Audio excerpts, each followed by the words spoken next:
Halo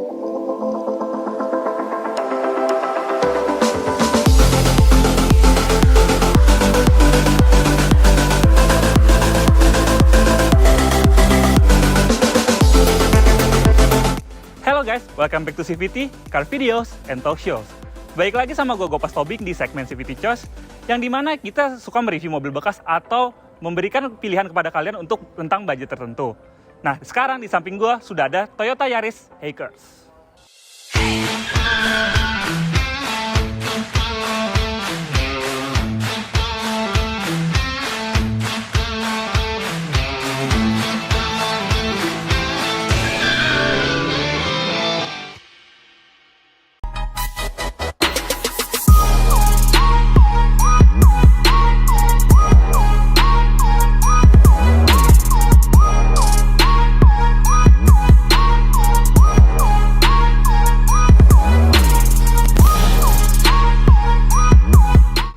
Ya, cerita sedikit mengenai Yaris generasi ini. Yaris ini merupakan Yaris generasi kedua yang dimasukkan ke Indonesia. Berbeda dengan Yaris yang pertama, which is cuma ada satu model yaitu Yaris Bapau. Kalau Yaris ini terdapat dua model, yaitu Yaris V dan juga Yaris L. Tapi di Indonesia, Toyota memilih untuk memasukkan Yaris L karena masyarakat Indonesia menginginkan compact hatchback yang lebih praktikal dan juga interior lebih besar. Jadi di Eropa dan di Indonesia memiliki Yaris yang berbeda ya. Kalau di Eropa itu lebih kecil, sementara kalau di Indonesia lebih besar, sama seperti di Cina. Dan kenapa kita memilih Yaris Hatchback ini? Karena Yaris Hatchback hanya dikeluarkan setahun, yaitu dari 2016 sampai 2017 akhir, dan setelah itu keluar Yaris Joker. Jadi Yaris ini bisa menjadi collectible item buat kalian nih pencinta Yaris. Nah, langsung aja kita lihat depannya dan apa yang membedakan dibandingkan Yaris TRD Sportivo biasa. Nah, di depan sini kalau kita lihat ya, di sini seperti ada aksen-aksen plastik yang membuat mobil ini terlihat lebih crossover-crossoveran. Ya, karena mengingat waktu itu keluar SX4 S-Cross yang terlihat seperti hatchback yang di crossoverkan ya. Nah, Toyota jadi tidak mau ketinggalan, jadi dia membuat versi crossover dari Yaris. Jadi di sini terlihat lebih kekar dan juga housing fog lamp-nya itu terlihat lebih besar dibandingkan TRD Sportivo biasa. Nah, untuk housing fog lamp-nya sendiri itu ada emblem TRD ya di kanan dan kiri, dan juga di bumper depan ada emblem TRD. Jadi kalian bisa lihat ya, di depan sini ada berapa emblem TRD. Ya, di depan sini ada 3 dan kita belum melihat ke seluruh mobil. Nanti kita hitung deh emblem TRD-nya ada berapa. Ya, lanjut ke samping, dia secara lekukan dan juga bentuk spion masih sama dengan TRD biasa, Yaris TRD Sportivo biasa. Yang membedakan di sini adalah penggunaan velgnya ya. Velgnya itu menggunakan palang yang berbeda dibandingkan dengan TRD Sportivo, namun incinya masih sama yaitu 16 inci, dibalut dengan ban 195/50 R16. Jujur, personally, gue lebih suka velg yang dipakai di Hatchback ini karena bentuknya lebih simple dan permainan warnanya itu lebih bagus ya. Nah, perbedaan kedua yang sangat terlihat adalah penggunaan suspensi terbaru dari TRD yang membuat mobil ini menjadi lebih tinggi. Nah, kalau Yaris TRD Sportivo biasa, itu memiliki ground clearance 150 mm. Sementara di mobil ini memiliki ground clearance 184 mm. Jadi lebih capable ya untuk melintas di jalan yang nggak rata atau yang berlubang. Dan di samping sini sudah dikasih cladding ini ya yang menambah kesan maconya, dan juga ada stiker Hackers di bawah sini. Dan yang terakhir adalah penggunaan emblem TRD yang cukup ini ya, cukup rame ya. Di velg saja dia per velg itu sudah ada 2 emblem TRD. Jadi 2 kali 4 berapa? 8. Terus di atas sini ada lagi. Kanan kiri berapa? 10. Di bawah sini ada 2 lagi. Jadi berapa? 12. Ditambah depan tadi ada 3. Jadi berapa? 15. Dan itu belum yang di belakang ya. Ya, lanjut ke bagian belakang. Nah, kalau kita lihat secara keseluruhan, dia justru bukan mengambil dari TRD Sportivo yang biasa ya. Dia justru terlihat polos dan bahkan seakan-akan mengambil dari basis tipe G-nya. Nah, kalau yang membedakan di belakang sini adalah penggunaan diffuser di bawah sini ya, yang menambah kesan sportinya dengan ada penggunaan aksen silver ini, dan juga di atasnya ditambah cladding plastik yang cukup menonjol. Terus di belakang sini juga sudah ada rear defogger dan juga lampu rem, lampu sen, lampu mundur yang masih menggunakan bohlam biasa. Terus untuk membedakan dengan TRD Sportivo biasa, di atas sini diberikan emblem Hackers. Jadi menunjukkan kalau mobil ini merupakan TRD Sportivo Hackers, bukan TRD Sportivo biasa. Nah, melanjutkan kelas berhitung kita yang sempat kekat tadi ya, Yuk, sekarang kita hitung di belakang sini ada berapa emblem TRD Sportivo. Di bawah sini, 1. Di atas sini ada 1 lagi. Dan di bawah sini ada 1 lagi. Jadi, totalnya di belakang ada berapa? 3. 15 tambah 3, ada berapa? 18. Nah, dari semua lineup Toyota, kalian bisa lihat kan, mobil ini paling TRD. Sisanya, di belakang dia sudah menggunakan antena short pole dan sudah disematkan 2 sensor parkir walaupun sayangnya belum ada kamera mundur. Nah, ini merupakan alasan utama kenapa Toyota Indonesia memasukkan Yaris tipe L dibandingkan dengan Yaris yang di Eropa. Bisa kita lihat, bagasinya memiliki kapasitas yang jauh lebih besar, yaitu 333 liter, yang dimana lebih besar 100 liter dibandingkan Yaris yang di Eropa.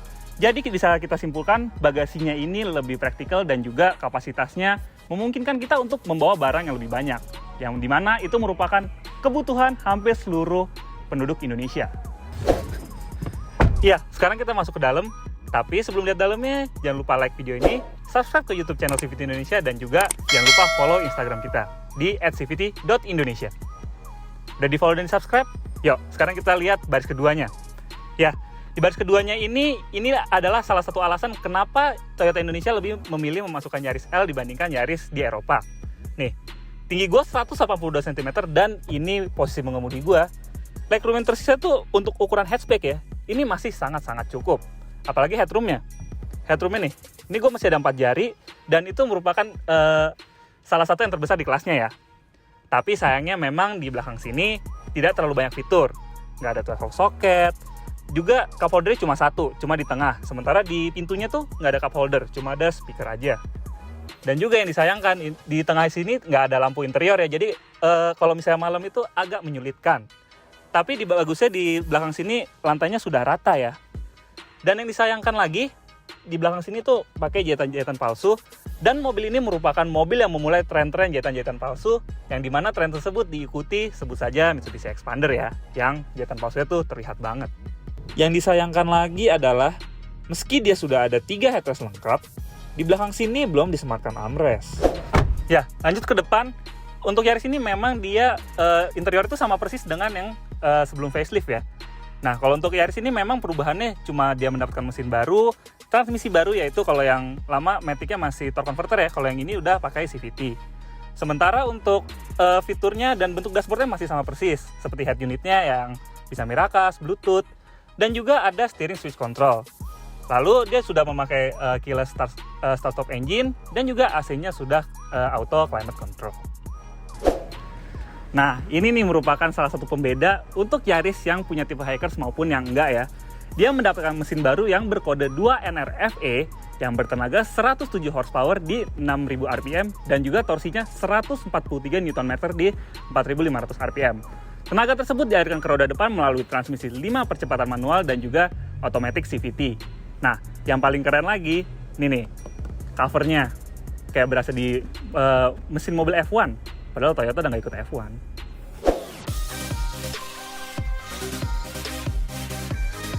Ya, merasakan feel dari Toyota Yaris Hikers ini ya, memang untuk suspensi dia keras ya. Dia lebih keras dari Bapau, dan di tipe Hikers ini dia memiliki set suspensi dari TRD yang lebih keras lagi. Memang kalau secara kenyamanan, hal tersebut berdampak negatif ya. Tapi untuk handling, mobil ini tetap yang terbaik.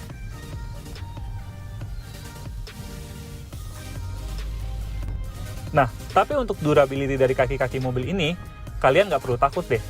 Karena mobil ini memiliki durability yang terbaik di kelasnya karena dia memiliki basis yang sama dari Toyota Limo. Ditambah lagi, dengan ground clearance yang cukup tinggi ini, membuat Yaris Hikers sangat capable untuk melewati jalan di Indonesia yang tidak rata. Untuk konsumsi bahan bakar, untuk rute dalam kota, mobil ini dapat mencatatkan angka 12 km per liter. Sementara, untuk luar kota, mobil ini mampu mencatatkan angka 17 km per liter. Jadi, cukup irit ya. Konsumsi bahan bakar yang impresif itu bisa dicapai karena ada mesin baru dan juga penggunaan transmisi CVT yang baru ya. Dan untuk transmisi CVT-nya ini sudah ada mode manualnya. Mobil ini memiliki peredaman yang cukup baik ya. Kita ini lagi di jalan yang cukup ramai dan bunyi-bunyi motor, nih banyak-banyak motor yang pakai knalpot custom ya. Itu nyaris nggak kedengeran dari luar. Jadi untuk peredaman oke banget nih mobil. Dan di kondisi seperti ini, ia masih bisa mencatatkan angka 68 desibel meter. Wow! Di samping kelebihannya tadi, terdapat juga kekurangan dari mobil ini. Kekurangan yang paling kentara kalau kalian menyetir mobil ini adalah radius putarnya yang kita udah pada tahu ya. Radius putar mobil ini luar biasa buruk. Nih, kita lagi memutar. Ya, kita lagi agak ngantri. Ini muter.